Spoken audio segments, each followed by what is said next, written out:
One of the biggest things I've learned over the last few years is the importance of not only warming up, but stretching afterwards and in between to not only recover faster from your workouts, but also to reduce injury, to help your body just in every way conceivable. It improves your performance, it makes you more functional. I cannot stress the importance of stretching. It really is something that I wish I had done from the beginning of my career. You know, for me, it was just walk to the ring slow, and when I got done, go back to the locker room. Now I realize the importance of that. But it's important for your whole life and the functionality of your whole life. So what we're gonna do is what we call the Agile 8. This will really help increase the flexibility of the entire body, and it's phenomenal. So we're gonna start out with a kneeling hip flexor stretch. What we're gonna go down to a lunge. We're gonna keep left foot forward. We're gonna lunge, put our back leg on the ground. What you're gonna do is try to get your back as upright as possible. You don't wanna overarch, but you want it straight. You're gonna take your back hip and you're gonna slide it forward. What you're gonna do is as you slide it forward and feel it start to stretch in your hip flexor, you're gonna squeeze that right glute in. Flexing your right glute will help to relax the hip flexor in the front. The opposite muscle has to relax in order for your glute to stretch. And you'll feel that stretch, keep your back nice and upright, and then you're gonna raise your hand up over your head as you keep your chest high. Feel that stretch, imagine your hip flexor running all the way to your upper chest, and then you're gonna slowly rotate over to that left side and let that stretch just extend forward. This goes from beginner to advanced to just plain excruciating right here. Hold that stretch for 10 seconds or so. Try to relax into the stretch. Keep that glute flexed. In through your nose, out your mouth. Relax into the stretch and relax. You come down and you're gonna switch sides. Right foot forward, left knee back. Again, push that hip forward, flex the glute, let the hip flexor relax. Raise your hand up over your head, keep your chest high, back straight. Rotate over to the right-hand side. Feel that stretch. Breathe into it. Nice deep breath. If you can take your time in here and instead of necessarily having to count 10 seconds, if you just hold the stretch for 10 breaths, every time you breathe, try to relax into the stretch a little bit more. Let it stretch further. It's all about relaxing into the stretch. 5, 4, 3, 2, 1. Okay, next stretch we're gonna do is called the pigeon pose.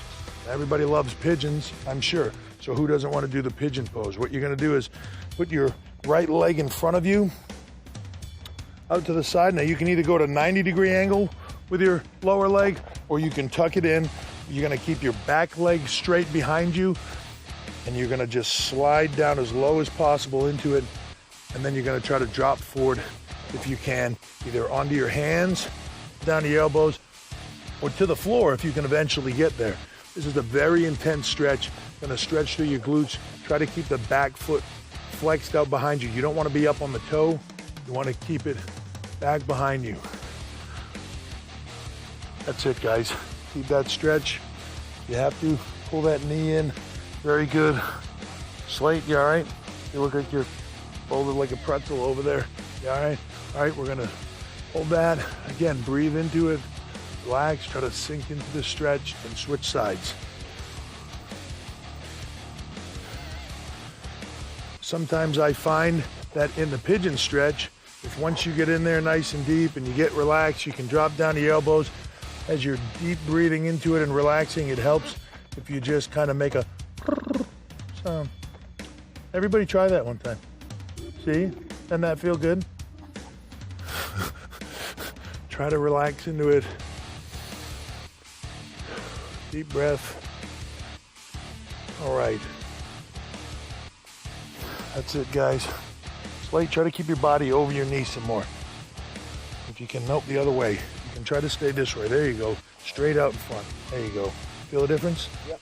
You want to get that stretch through here and into your inner thigh, into your groin. All right? And relax. Next stretch we're going to do is the assisted Cossack squat. You can assist yourself on these by putting your hands on the floor. We're going to lunge to the left side first. Get into a wide stance. You're going to go down to the left side. Your left foot you're going to keep flat to the floor. Bring your knee out over your toes. You're gonna squat to the side, and as you go down, you're gonna turn your right foot up to the ceiling. Feel free to put your hands on the ground. Allow your hips to sink back over your heels on that left foot so that you're getting deep into it without your heel coming off the ground. Get that deep stretch. Breathe. Let yourself sink into it. Try to get as low as you can. This is a really great groin on both sides, and you're really gonna feel this all the way through, okay? And then what you're gonna do is keep your hands on the floor. You're gonna slide over to the other side. Again, heel down if you can.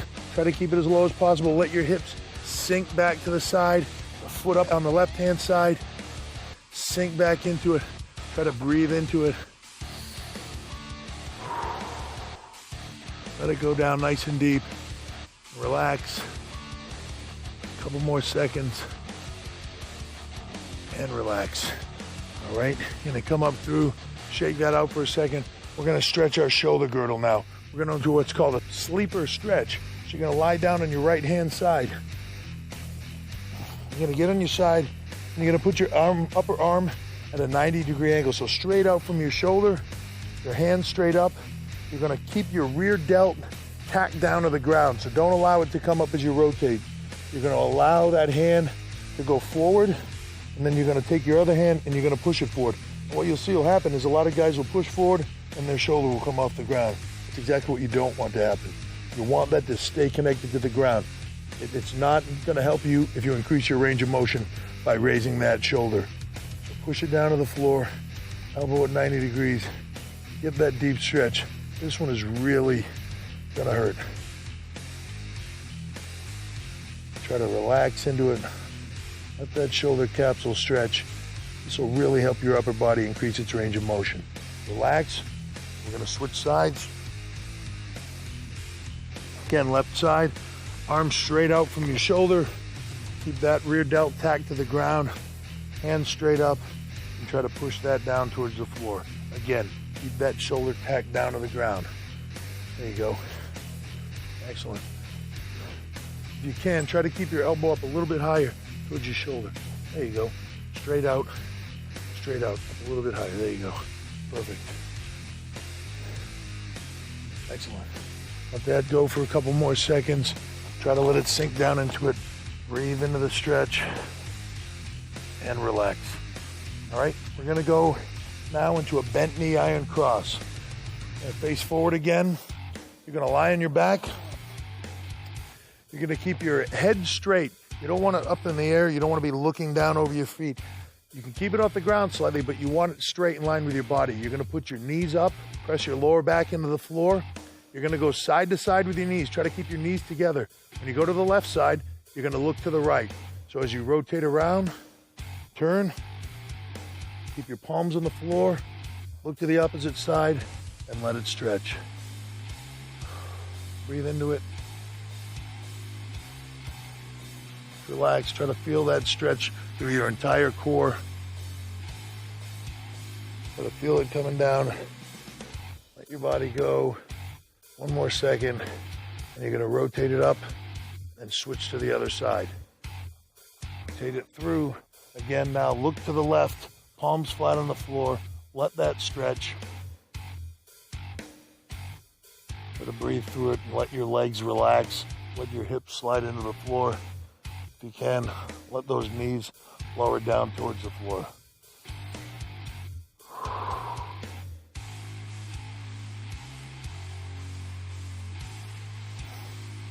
Next, we're gonna go into a figure 4 glute. Lie on your back. You're gonna take your right leg and cross it over your left knee. The key to this is trying to keep your knee of your right leg pressed forward. So you wanna keep it as far into it as you can. You're gonna reach down and grab your left leg underneath your knee, so the back of your hamstring, and you're gonna slide it forward. Keep your lower back pressed into the ground on this. You wanna tuck your chin up so it's against your chest and push that right knee out to try to stretch that hip. Keep your back flat and pushed into the ground. Excellent, guys. It's really good. Good stretch. Deep breath and lower it. Now we're gonna switch legs. Left leg over the right. Again, knee down, reach through, grab your hamstring, pull it back. Low back, press into the floor. Push that left knee out, increasing that stretch in the groin. Keep your chin tucked, lower back pushed into the floor. Breathe into it. Try to let your legs and your hips relax so you can get as deep into the stretch as you possibly can. Stretching is all about relaxing, just letting your body go, not fighting the stretch. When you fight the stretch, it becomes much harder and more painful. Relax. The next stretch is a slight Randall favorite. It's called Rollover V-sits. You're all gonna face to the side. You're gonna spread your legs out in front of you so you're in a V position with a nice wide stretch. What you're gonna do is roll over behind you. This is gonna stretch your hamstrings and your low back on the way forward, and same on the way back. So what you're gonna do is roll over behind you. You're gonna touch your feet up behind your head, touch the ground, and back on through. We're gonna do about 10 reps of that, okay? And when you come through, you wanna try to reach as far out as possible. Let that lower back go. Get a nice deep stretch. Okay, here we go. Slide forward, touch, and back. 1, 2, 3. Try not to hold your breath on the roll.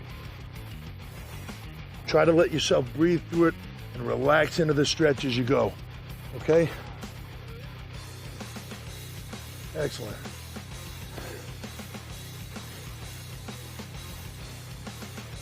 Seven, 8, 9. One more big stretch, relax, and through. 10. That's awesome. Next exercise we're going to do is now fire hydrant circles. You're going to get up on your hands and knees, and what we're going to do is basically we're going to rotate our leg around in a circle. You're going to start with your right leg. You're going to roll it forward to back and then switch back to front. 10 reps in each direction, then we'll switch legs. Okay, try to get the circle and the arc as big as possible. Try to flex your foot up towards your hip so that you keep your whole hip engaged and your leg tight. Try to keep your arms straight so you're not bending and losing your back. Keep your back flat, okay? Ready? Here we go. 2, 3, 4, 5, 6, 7, 8, 9, 10. Reverse directions. Come around to the front. Try to get that knee up as high as you can. Increase that range of motion in the hip. 6, 7, 8, 9. Excellent. 10. Each rep you do, try to open it up more and more. Switch to the other side. We'll go back first. Ready? Here we go. 1, 2. 3. Count them out, guys. 4, 5, 6, 7. That's it. 8. Hold on. There you go. 9, 10. Lock that arm out. There you go. Go the opposite direction now. There you go. 3, Switch. Lock that one out. Good. 5, 6, 7, 8, 9, 10. And there you have it, guys. That's the Agile 8. I'm telling you, if you do those every day, it makes a difference, not only in how you feel, but it'll make a difference in your whole life. It really will. It increases your range of motion, helps your recovery, and just plain old makes you feel better. And the whole point of this workout system is not just to make you look good, but to make you feel good.